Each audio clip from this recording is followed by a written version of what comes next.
Assalamualaikum warahmatullahi wabarakatuh.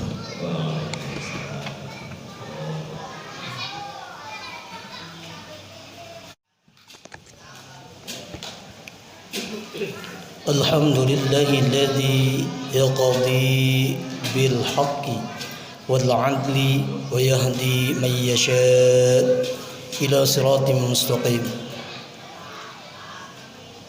Yaqdirul umura bihikmah wa yahkum bis sara'i bihikmah wa huwal hakimul 'alim. Arsalar rasul mubasysyirin wa mundhirin وأنزل معهم الكتاب ليحكم بين الناس فيما اختلفوا فيه وليقوم الناس بالقسط ويؤتوا كل ذي حق حقه من غير غلو ولا تقصير وأشهد أن لا إله إلا الله وحده لا شريك له له الملك وله الحمد وهو على كل شيء قدير وأشهد أن محمدا عبده ورسوله صلى الله عليه وعلى آله والتابعين لهم بإحسان إلى يوم الدين وسلم تسليما. أما بعد فيا أيها المسلمون أوصيكم ونفسي بتقوى الله فقد فاز المتقون. يا أيها الذين آمنوا اتقوا الله حق تقاته ولا تموتن إلا وأنتم مسلمون. Wa'asirul muslimin, sidang Jumat yang berbahagia.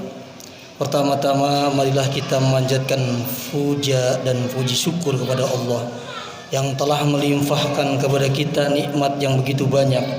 Saking banyaknya nikmat yang diberikan, sehingga jika kita menghitung nikmatnya, tentu kita tidak akan sanggup menghitungnya. Oleh karena itu, sudah sepatutnya kita syukuri nikmat-nikmat tersebut agar nikmat tersebut tidak dicabut dan bahkan diberikan keberkahan sehingga bertambah. Sebaliknya, jika kita kufuri nikmat-nikmat tersebut seperti tidak mau mengakui nikmat tersebut berasal dari Allah atau menggunakan nikmat-nikmat tersebut untuk bermaksiat kepadanya, maka cepat atau lambat Allah akan mencabutnya, ditambah lagi dengan dicatat sebagai dosa. Banyak contoh yang membuktikan hal ini seperti yang dialami oleh kaum sahabat yang Allah berikan kepada mereka kenikmatan dunia. Saat mereka kufur terhadap nikmat yang Allah berikan, maka kenikmatan tersebut Allah cabut. Dia mengirimkan banjir besar kepada mereka dan mengganti kebun-kebun mereka yang sebelumnya menghasilkan buah-buahan yang enak dimakan berubah menjadi kebun-kebun yang buahnya terasa pahit. Demikian pula yang dialami Qarun yang dikurniakan oleh Allah harta yang banyak. Ia tidak bersyukur kepada Allah atas nikmat tersebut, bahkan mengatakan bahwa kekayaan yang diperoleh itu adalah karena kepandaiannya, sehingga Allah membenamkan dia dan rumahnya ke dalam bumi. Sesungguhnya orang yang cerdas adalah orang yang mau mengambil pelajaran dari musibah yang menimpa orang lain. Wa'asirul muslimin, sidang Jumat yang berbahagia. Jelang hari raya umat Islam yaitu Idul Adha 1443 Hijriah, hari di mana kita disyariatkan berkurban. Hari raya ini Allah sebut dalam kitabnya dengan nama Hari Haji Akbar. Disebut demikian karena sebagian besar amalan haji dilakukan pada hari ini. Oleh karena itu, hari ini yakni hari Nahar adalah hari yang paling agung di sisi Allah.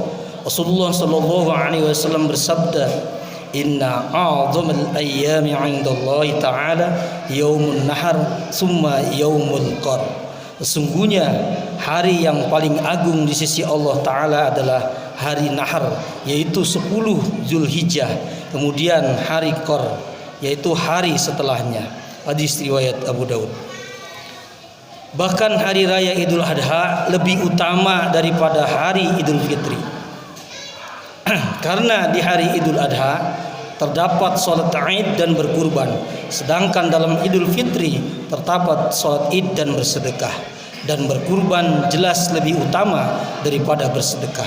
Ma'asyiral muslimin jamaah Jumat yang berbahagia, termasuk rahmat Allah dan kebijaksanaannya adalah apabila dia mensyariatkan suatu amal soleh, dia mengajak semua orang melakukannya, dan jika di antara mereka ada yang tidak sanggup melakukannya, maka dia mensyariatkan amal soleh yang lain, sehingga mereka yang tidak mampu melakukannya tetap memperoleh pahala, di mana dengan amal soleh tersebut Allah mengangkat derajat mereka dan menambah pahalanya.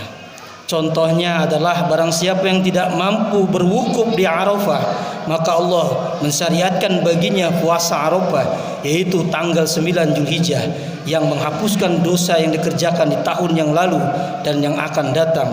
Demikian pula mensyariatkan untuknya berkumpul pada hari Idul Adha untuk salat Id, berzikir dan berkurban. Jemaah Jumat yang berbahagia, sesungguhnya di antara amalan yang disyariatkan Allah pada hari raya ini, yaitu hari kurban, adalah berkurban.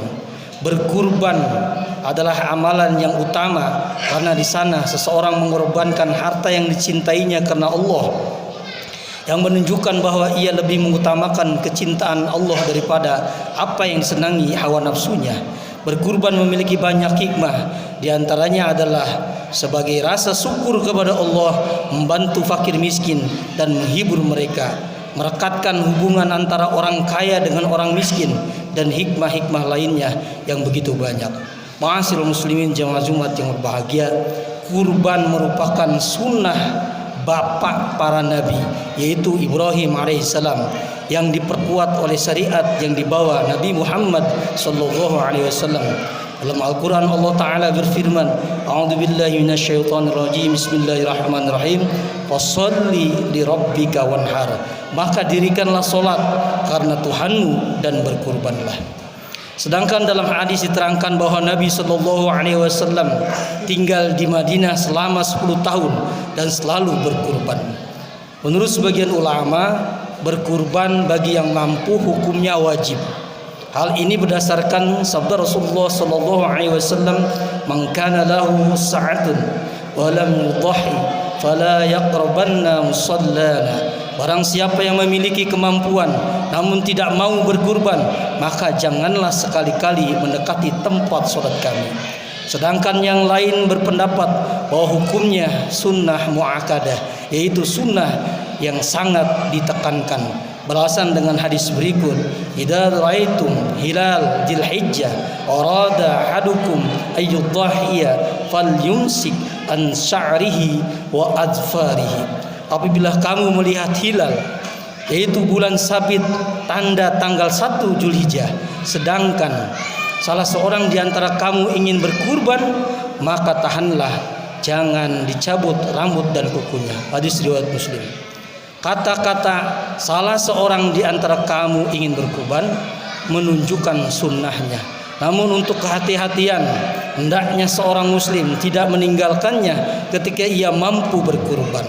Ma'asyiral muslimin sidang salat Jumat yang berbahagia, semua kebaikan dapat kita temukan ketika kita mempraktikkan petunjuk Rasulullah SAW dalam semua urusan kita. Sedangkan semua keburukan akan kita temukan ketika kita menyelisihi petunjuk Nabi kita Muhammad SAW. Oleh karena itu, pada kesempatan ini kami pun mengingatkan sedikit petunjuk Rasulullah SAW dalam masalah kurban, yaitu mengenai yang pertama, usia hewan yang dikurbankan. Rasulullah sallallahu alaihi wasallam bersabda, la tazbahu illa musinnah fa in ta'sur alaikum fadbahu jada' min adh-dhani. Janganlah kamu menyembelih kecuali yang musinnah, namun jika kamu kesulitan maka sembelihlah biri-biri atau domba yang jada'. Hadis riwayat Muslim. Maksud musinnah adalah hewan yang sudah cukup usianya. Jika berupa unta maka usianya 5 tahun. Jika berupa sapi usianya 2 tahun. Jika kambing maka usianya setahun. Dan tidak boleh usianya kurang dari yang disebutkan. Adapun jika berupa biri-biri atau domba, maka yang usianya setahun. Namun jika tidak ada biri-biri yang usianya setahun, maka boleh yang mendekati setahun, 9, 8, 7 atau 6 bulan. Tidak boleh di bawah 6 bulan. Inilah yang dimaksud dengan jadza'ah. Kemudian yang kedua, hewan kurban yang utama. Hewan kurban yang utama adalah hewan kurban yang gemuk, banyak dagingnya, sempurna fisik dan indah dipandang. Anas radhiyallahu anhu berkata, Nabi sallallahu alaihi wasallam berkurban dengan 2 ekor biri-biri yang putih bercampur hitam lagi bertanduk. Beliau menyembelih keduanya dengan tangannya, mengucapkan basmalah dan bertakbir dan meletakkan kakinya di sisi hewan tersebut. Hadis riwayat Bukhari. Yang ketiga yaitu adab menyembelih. Adabnya adalah dengan menghadap kiblat, mengucapkan basmalah dan takbir ketika hendak menyembelihnya dan berbuat ihsan dalam menyembelihnya, seperti menyegerakan hewan sembelihannya, menajamkan pisau dan tidak mengasah di depan hewan tersebut. Yang keempat yaitu pembagian kurban. Sunnahnya adalah orang yang berkurban memakan dari hewan kurbannya, menyedekahkannya kepada orang miskin dan menghadiahkannya kepada kawan-kawannya atau tetangganya. Berdasarkan firman Allah Ta'ala, fakulu minha wa ta'imu al-ba'isal faqir, maka makanlah sebagian daripadanya dan sebagian lagi berikanlah untuk dimakan orang-orang yang sengsara dan fakir. Rasulullah sallallahu alaihi wasallam juga bersabda, kulu wa ta'imu wa dakhiru, makanlah, berilah kepada orang lain dan simpanlah. Namun tidak mengapa disedekahkan semuanya kepada orang-orang yang miskin. Yang kelima yaitu waktu berkurban. Waktunya adalah setelah sholat Id dan berakhir sampai tenggelam matahari tanggal 13 Zulhijjah. Termasuk sunnah Rasulullah SAW di hari raya Idul Adha adalah makan tidak dilakukan kecuali setelah sholat Id, lalu menyembelih hewan kurban dan memakan dagingnya. Yang keenam yaitu hewan yang tidak boleh dikurbankan. Rasulullah sallallahu alaihi wasallam bersabda, arba'un la tajuju fil adahi al-awra'ul al-bayyinu awraha wal maridatu al-bayyinu maradaha wal ajja'u al-bayyinu tal'uha wal azfa'u allati la tunki. 4 macam hewan yang tidak boleh dijadikan kurban, yaitu hewan buta sebelah yang jelas butanya, hewan sakit yang jelas sakitnya, hewan pincang yang jelas pincangnya, dan hewan kurus yang tidak bersumsum sangat kurus. Hadis riwayat Tirmidzi. Yang ketujuh yaitu bertakbir. Pada hari raya Idul Adha disunahkan bertakbir, baik takbir mutlak ataupun muqayyad. Allah Subhanahu wa taala berfirman, yashhadu manafi'a lahum wa yadhkuru ismallahi fi ayyami ma'lumat. Syekhul Islam Ibnu Taimiyah ditanya tentang waktu takbir pada 2 hari raya, maka beliau rahimahullah menjawab, segala puji bagi Allah, pendapat yang paling benar tentang takbir ini yang jumhur ulama dan para ahli fikih dari kalangan sahabat serta imam berpegang dengannya adalah hendaklah takbir dilakukan mulai waktu fajar hari Arafah sampai akhir dari tasrik, yaitu tanggal 11, 13, 12, 13 Dzulhijjah. Dilakukan setiap selesai mengerjakan sholat dan disyariatkan bagi setiap orang untuk mengeraskan suara dalam bertakbir ketika keluar untuk sholat Id. Hal ini merupakan kesepakatan para imam yang 4. Imam Bukhari menyebutkan dalam sahihnya bahwa Umar radhiyallahu an pernah bertakbir di kubahnya di Mina, maka orang-orang berada di masjid mendengarnya, lalu mereka bertakbir dan bertakbir pula orang-orang yang berada di pasar hingga kota Mina bergemuruh dengan suara takbir.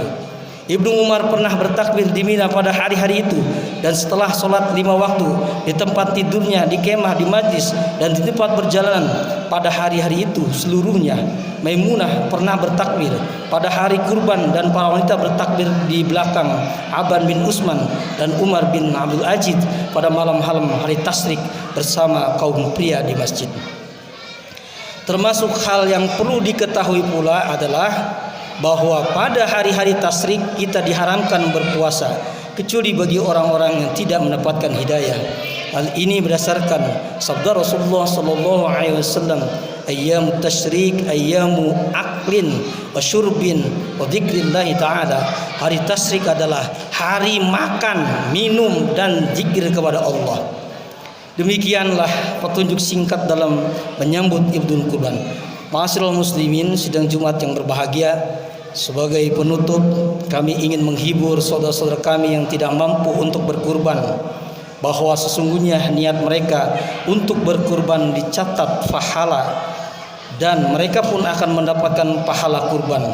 Hal ini berdasarkan sebuah hadis bahwa Rasulullah sallallahu alaihi wasallam bersabda ketika menyembelih kurban, bersabda, Bismillahi wallahu akbar, hada anni wa amman lam yudabbih min ummati. Kita memohon kepada Allah semoga Dia memberikan kepada kita taufiknya agar dapat mengerjakan perintah-perintah Allah dan menjauhi larangannya, menjadikan kita istiqomah di atas takwa dan tidak meninggalkan dunia ini kecuali dalam keadaan muslim. Amin Allahumma ya rabb. Barakallahu li wa lakum fil Qur'anil azim wa nafa'ani wa iyyakum bima fihi min ayati wa dzikril hakim wa taqabbal minni wa minkum tilawatahu innahu was-sami'ul 'alim. Allahumma shalli ala sayyidina Muhammadin wa ala ali sayyidina Muhammad.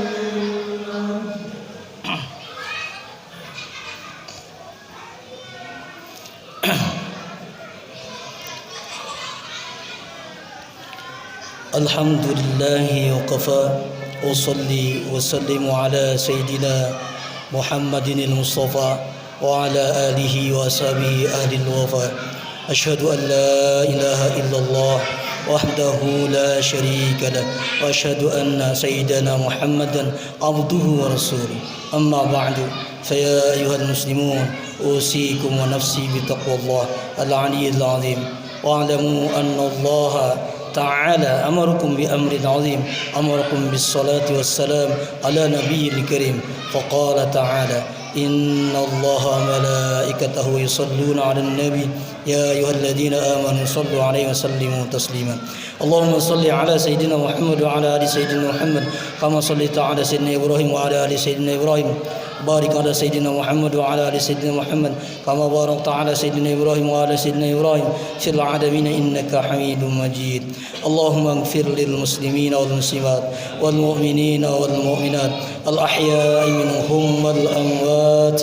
ربنا ظلمنا أنفسنا وإن لم تغفر لنا وترحمنا لنكونن من الخاسرين. ربنا لا تؤاخذنا إن نسينا أو أخطأنا. ربنا ولا تحمل علينا إصرا كما حملته على الذين من قبلنا. ربنا ولا تحملنا ما لا طاقة لنا به واعف عنا واغفر لنا وارحمنا أنت مولانا فانصرنا على القوم الكافرين. ربنا لا تزغ قلوبنا بعد إذ هديتنا وهب لنا من لدنك رحمة إنك أنت الوهاب. ربنا آتنا في الدنيا حسنة وفي الآخرة حسنة وقنا عذاب النار. عباد الله إن الله يأمر بالعدل والإحسان وإيتاء ذي القربى وينهى عن الفحشاء والمنكر والبغي يعظكم لعلكم تذكرون فاذكروا الله يعظكم واسألوه من فضله يعطيكم ولذكر الله أكبر.